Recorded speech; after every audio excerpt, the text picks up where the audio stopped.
the first thing I noticed is you're wearing a Black Panther t-shirt, and it's not a bootleg. I respect Ryan Coogler. He's a great producer, but the themes in that movie are horrible. And I would bet my life that the FBI and the CIA is controlling the Black Panther script. You are not going to tell me that these two movies with these ridiculous scripts were not handwritten by the FBI and the CIA. No way on earth. And then when the movie go off, I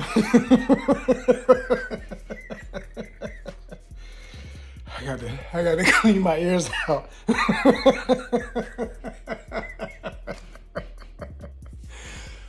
Woo!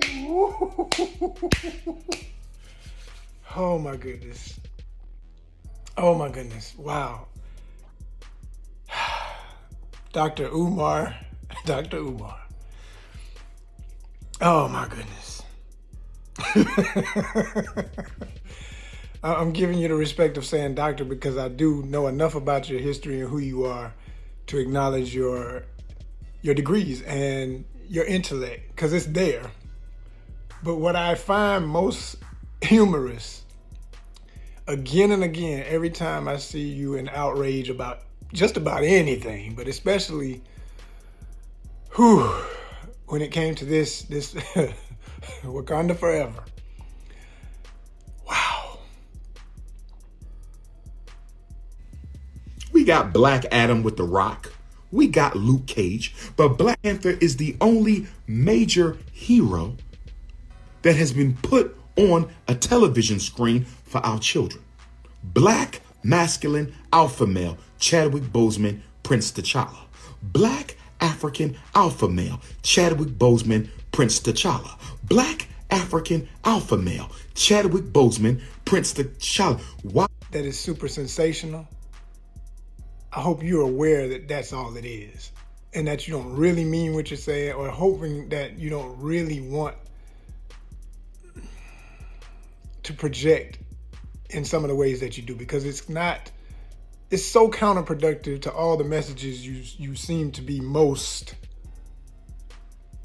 concerned about. And as an artist, as a creative, as a writer myself, as someone who has not only written comic books, but who has been a fan of comic books since I was young, who still collects, who still is aware of the market, who stays aware and abrupt of everything going on with everything associated with it, because of what was the core of ONYXCON when we started as a convention, a popular arts convention, a Comic-Con. And then we grew into so much more. We do outdoors, we do fitness content, mind, body, and soul. We do a lot of different things. And let me first start by saying congratulations on your school. I watched The Breakfast Club, a lot of really great moments, and as usual, it's like happy or mad or whatever. It's sensational. It brings people to what you got to say, because people are like, what is he talking? What's he so upset about? What the hell is he yelling about? What is he? Civilization too. The Mexicans got vibranium too. And the Mexicans got better vibranium. They got better weapons. They're better fighters, and they can kick y'all ass. We took black kids to the movies to see our people get outdone by another group? Nah, family. It's not fiction, brother. It's not fiction. Everything is political. People are like, what is he talking? What's he so upset about? What the hell is he yelling about? What is he repeating himself 5 times for? What is he talking about? Right?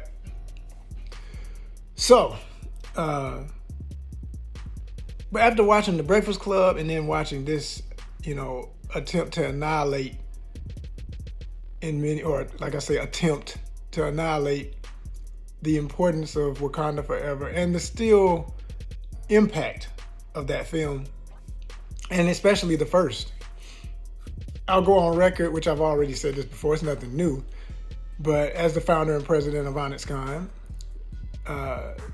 as an artist, And as an actor and being an artist, I'm an actor. So I've been in Hollywood, and I've also done, more importantly, and I say more importantly because all the visions I have, my own personal visions, my own personal creations that don't have anything at current state to do with unions and anybody else's influence. It's just my visions coming together with my friends and associates and making film.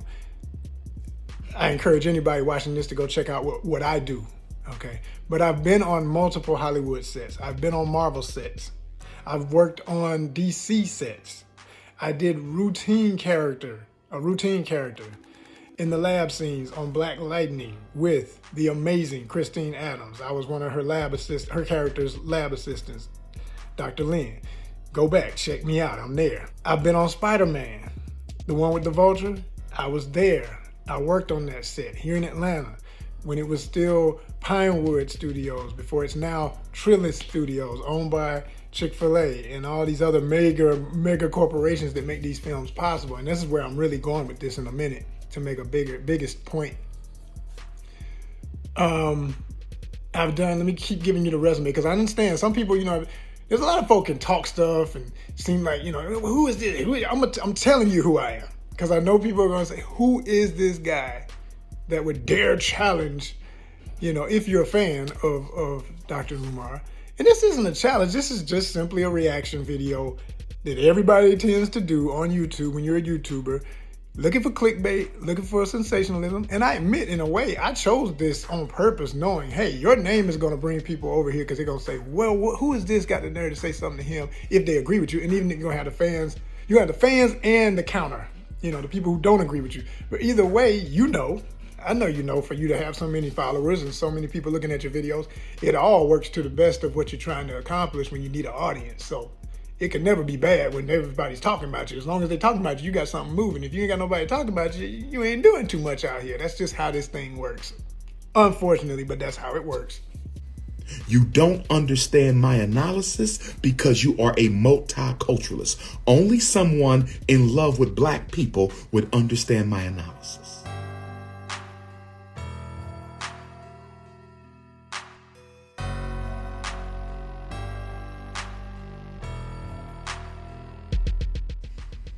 Only someone in love with black people would understand my analysis. It was a disgrace. And then I understand Prince T'Challa passed on. I understand Prince T'Challa passed on. I understand Prince T'Challa. Which is exactly why I don't like the phrase for the culture. Because what culture are we talking about? People's cultures come from multiple perspectives, and they're all typically born from actions and decisions of individuals that become traditions, and traditions can become culture. Rewind that, because I'm not going to repeat myself like Doctor tends to do. I might do it every now and then just to spoof that, because it is funny. I said that is funny. I said that is funny. You are entertaining, my brother. You are totally entertaining. Ooh. Oh my gosh. Wow. For male, Chadwick Boseman, Prince T'Challa. Why did you not allow the Black Panther legacy to continue through a heterosexual black man? Why did you have to reinvent the Panther in his little sister? The war on black masculinity continues. The war on black masculinity continues. The war on black masculinity, I understand in the comic book. The little sister Zuri becomes Panther for a while. I understand that, but you could have delayed that. You could have ignored that. You could have exempted that. Our sons need to see examples of strong black men. So I don't want to hear nothing about what the comic books say, because that's nothing but an excuse. You can rewrite comics just like they rewrite everything else. We should have had a strong black man pick up where Chadwick Boseman left off. We should have had a strong. Instead, you give us a little black girl. I worked on Civil War, Captain America Civil War. I just happened to have this shirt on today, by the way. This wasn't even strategic, but it was perfect. I looked at it before I started the video. I said, that works. Because it's more proof of me being involved in the industry. This is one of those shirts that you would have only gotten if you went to the premiere for Winter Soldier, which I was lucky to be able to go to here in Atlanta. And, and as a Pan Africanist that would be concerned about, so what, you went to some special event. The event was held by a black. I repeat, the event was held by a black-owned promoter of films for any level of Hollywood film coming out. Did y'all hear what I just said? Okay. And I'll never forget that opportunity because I got a chance to meet Anthony Mackie that night. And it was just a star-studded night, really cool event, great red carpet environment the whole night. And a mostly black presence there. Because, I'm from Atlanta, ATL for real. And this was one of them real black Atlanta events. Okay. So, I've been around in various ways of the industry. The first thing I noticed about someone being frustrated with the first Black Panther and the second Black Panther and had the audacity to even say that they think the FBI and the CIA is somehow influencing or writing a script. Wow, that one was really out there. The first thing I noticed is you're wearing a Black Panther t-shirt and it's not a bootleg.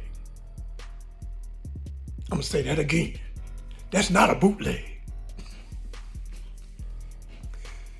So you've already purchased something. You went to see both movies, 1 and 2. When black people go to see, meaning me included, Umar is saying he's going, you wanted to see the movie. Panther 3. When we go back to the movies for Black Panther 3, we gotta see the underwater Mexicans whip the shit out of Wakanda again. You know what I think? You're wearing a Black Panther t-shirt. Something in you is a fan. Something in you loved the comics at some point. Something in you continues to support this thing you say you can't stand. That's my issue with all of this nonsense. To take it to the level of disrespecting after saying, no disrespect, no, it is disrespect. You can't say no disrespect and then turn around and have the audacity to say you think Coogler is involved with letting the CIA and FBI write a script for him. And it wasn't just him, it was another black man involved. You at least gave him credit for what the film looks like, sounds like, the production quality, etc. But then you go as far as this phrase that I picked up, because I didn't know you had started saying this. I don't keep up with you per se. I just happen upon what is he talking about now? The Breakfast Club thing, and when Charlamagne used this phrase, talking about, does he get lashes? I was thinking, lashes? What are we talking about? We giving people lashes? Black people are saying they're going to give somebody a lash like back in slavery times on a goddamn plantation when people would get lashes? A black man who says he's a Pan Africanist is saying that he will give other black people lashes, but he's constantly talking about what's black and what's not black and what ain't black enough and who ain't black, blickety, black. Man, are you serious? Are you serious? Are you serious? Why are you talking about lashes? And there's no way, if you are always so sensitive about all these other things, to turn that word into something that can be utilized as just saying, I have to give you ridicule. No, you said lashes. As in whipping someone. The hell? I ain't even got the time to elaborate on that one. But I know any intelligent, historically educated, aware of what folk have been through individual, will, black, white, or otherwise, multicultural, yes.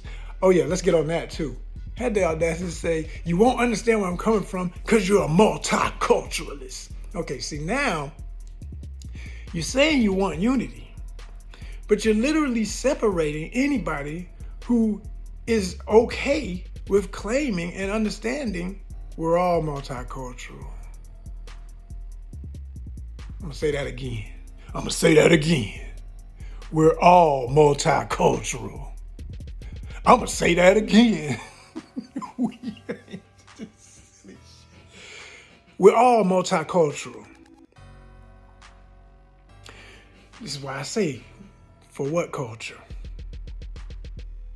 You sitting up here dissing a culture, but yet you wearing it on your chest. Something about it appeals to you. Something about it is a part of what makes you you. Even if it's something, gives you just something to be against, you still embracing it because you're wearing it. You purchased it with your money in a capitalist society where at the end of the day, when the stock market opens and closes, on the days it is open, that's the only thing that matters. Did you buy? Shut up. Are you gonna buy? Yes, so shut up. Will you forever buy? Hell to the yes. So y'all know the rest. Stop pretending you're not part of what you've always been a part of, willingly, pridefully. You don't know no other reality. And don't tell me about going overseas to our motherland and your connection to everything there and that being the reason why, I've always got another reality. Yeah, well, completely take it all. And this is not somebody who's saying, go back to Africa and has no respect for where I am and where I'm from. But this is about respecting the entire global reality of being a human being of African descent, because we are all of direct African descent. There's a lot of ways to get to that understanding. And there's a lot of junk that's been put in the path of us getting back to that understanding that we are all and must all respect Africa. But when you get on these extremes, because I've been around these communities, this is not somebody talking from the outside saying, oh, look at them over there. This is a real drummer, a percussionist who did the Euro style marching band, but seasoned with African, the way we do it in high school. You feel me? Benjamin Elijah Mays, if you know the name of the man and the school, high school here in Atlanta, GA.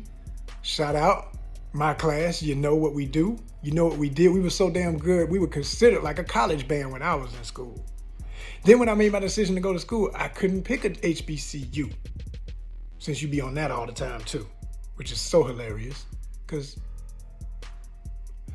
But I wasn't lacking any black experience. I had a 99.99 black experience all my life. I said I'm from Atlanta, GA, born in the 70s, GA. You understand what I'm saying?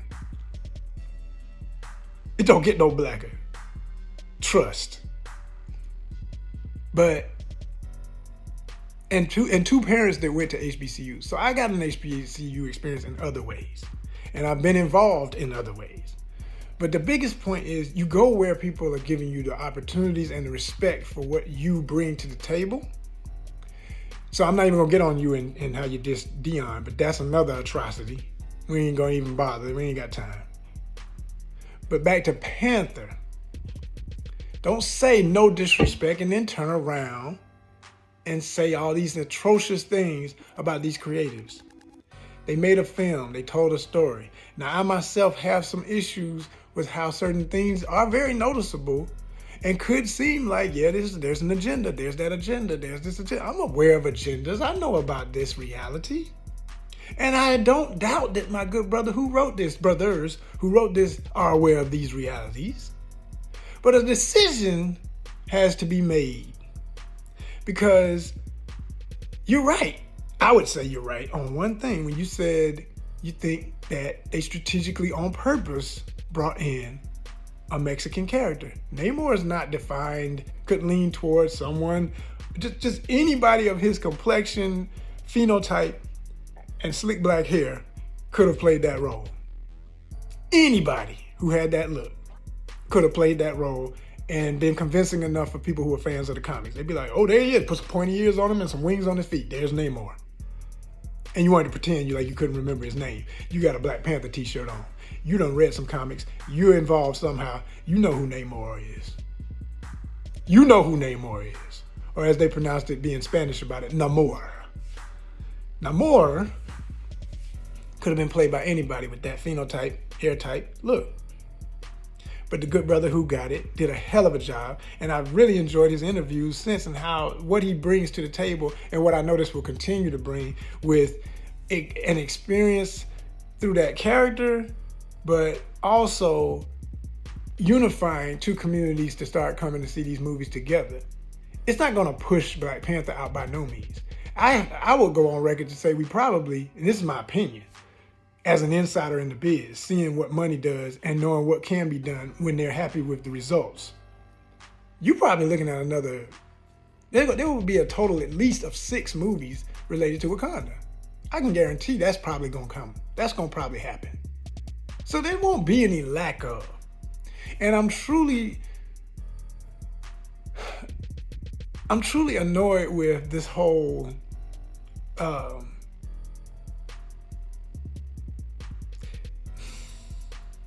I don't disagree that there is or can be some plot to diminish the power of the black man's image. That ain't never changed since the beginning of film. It's always been an issue.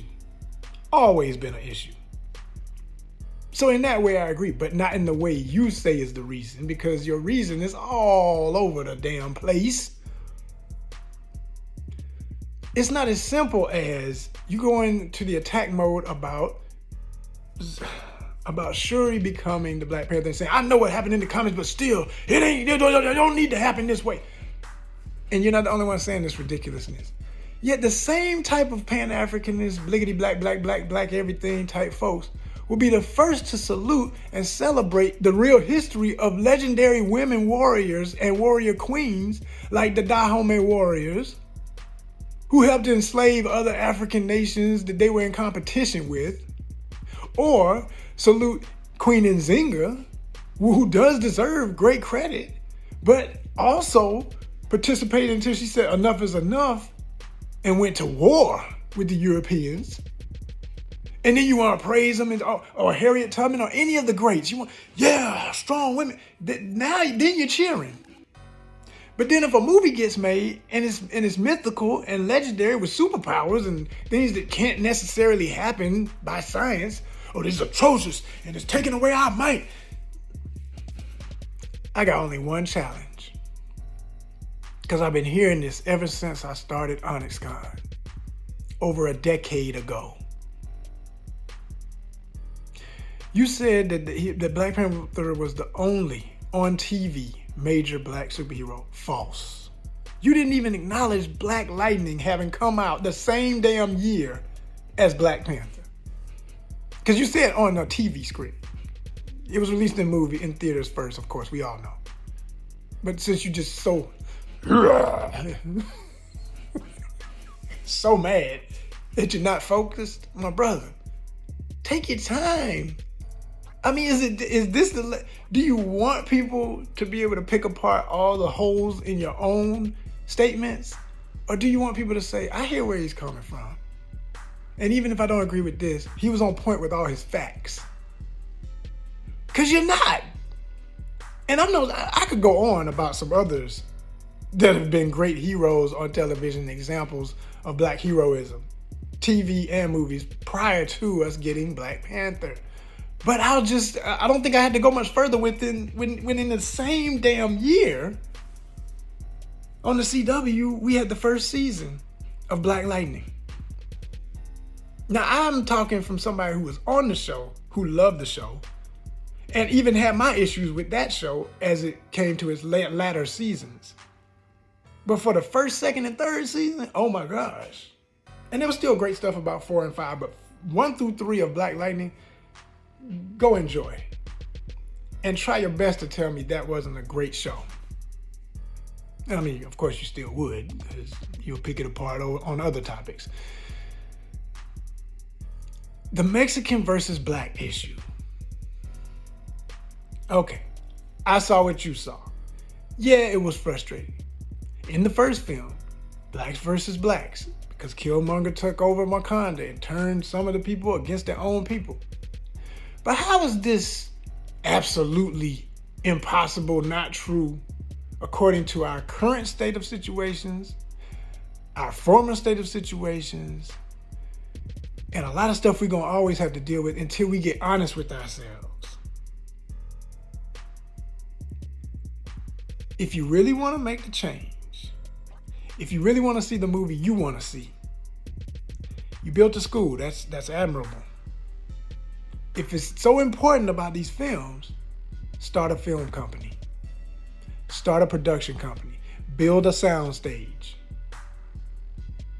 Renovate a warehouse. They do it all the time. 90% of all the studios I've been on, besides the biggest, fanciest ones in Atlanta, are low-key, you know, you wouldn't know what they were, but they are movie studios. They're old warehouses that aren't even fully renovated. I've worked in environments, you're talking about some health hazards. Oh my gosh. But do it right. Do it where can't nobody say. I went over to his studio, and it was a hot mess, man. We was in there breathing black mold. No, get a real situation. Make a movie studio. Stop criticizing Tyler. Stop criticizing Spike. I'm not saying you did this. I'm just saying this is what a lot of people have done. I'm saying a lot of folk always talking about folk who've done it. Go try to do what the hell you see them do. And try and make it without SAG talent. And then try and get it in a theater. The reality is, some of these things can't be done because these infrastructures are set up to block. You can't even make a movie and call. You could be best friends, I mean literally best friends with Idris Elba, and call him up and say, hey man, I got a movie studio. Can you come out and be a part? You know I can't pay you what they pay you, but I'm gonna pay you at least 75% of what they normally pay you. We got a hell of a budget, man. I got a whole bunch of folk in this thing, man. I got Baba so-and-so, Mama such-and-such, the Afrocentric, blackity-black, Pan Africanist, super alliance. We don't wear, eat, buy, draw nothing that ain't black owned and black. We done finally done it. We did everything.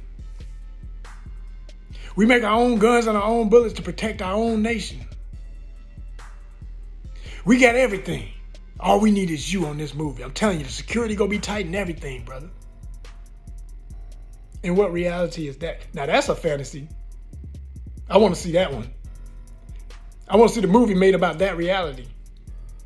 I'm not saying any of this is impossible, but if you're alienating other human beings and pretending that even the greatest African nations didn't get to the wealth and splendor they had from dealing not only with each other, which they were constantly in some disputes and in some cases marriages with, some like families, some a strict warrior, strictly war.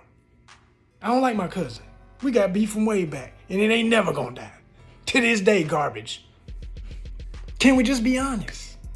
I got too many African friends not to know that what I'm saying ain't true.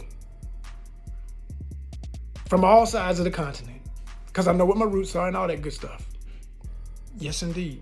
Still putting together some pieces of the puzzle because I want to know, because it means something to me, because I love it. But I'm not in denial about the truth of what it is to be human.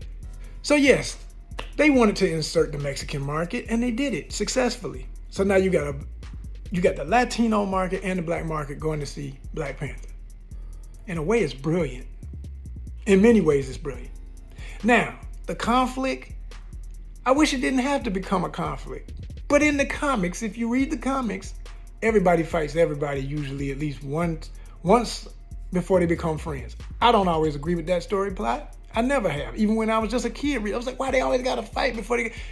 I got homies, we ain't never threw blows. Ever. Because we know that would be the end of our friendship. So in my reality, this never made sense. But in Marvel comics, in DC comics, this always is the way it is because they set up their own structure for anybody entering it to write within, stay within, play within. And when we want to introduce something, we're going to keep doing it the same way we've been doing it since 1950 something. So if you want to change something, like I said, I'm one entity in the whole equation that created a black-owned, black-ran, with multiple people being a part of it and a reason why it exists, that we're not all black, but mostly you can be happy to know that most of them were black, and I'm proud of that. But there were other people that helped me and are still helping me, and I love them just as much as I love those black people. Because they like the contractors you had to deal with. You got the right ones who could finish the fucking job and get your school built. So this is the same thing we got to do with every goddamn other thing we say we want so bad. I could never afford to be on TV with an ad. I could never afford to buy a billboard, but I still always averaged over 500 people every goddamn weekend I did this. And if it ever slipped, it still stayed in the hundreds. And when I had to stop doing it because of the pandemic, we expected our first thousands of people. It didn't happen. And I went on radio with the legend in Atlanta, Ryan Cameron, to promote. I thought, oh man, we're going to have to hold them off. We're going to have police out there with barricades to keep the people away. It didn't happen. There's a reality to doing business in America being black. There's a reality to when you don't have the resources that other institutions who, yes, are working off of cotton and slave money, they have it. We still don't. But when the fuck are you gonna realize the only way we ever gonna catch up or get anywhere near what we keep saying we want is to support what we already have and do the research to find out about what already exists and stop pretending that whatever's the loudest and biggest thing we notice is the only thing. We've been here. The Black Age of Comics, look it up. ONYXCON, look it up. Black Age of Comics Convention in Chicago, Illinois, look it up. Motor City Black Age of Comics Convention, Detroit, look it up. Pocket Con, Chi-Town, look it up. Wakanda Con, look it up. Blurred Con, look it up.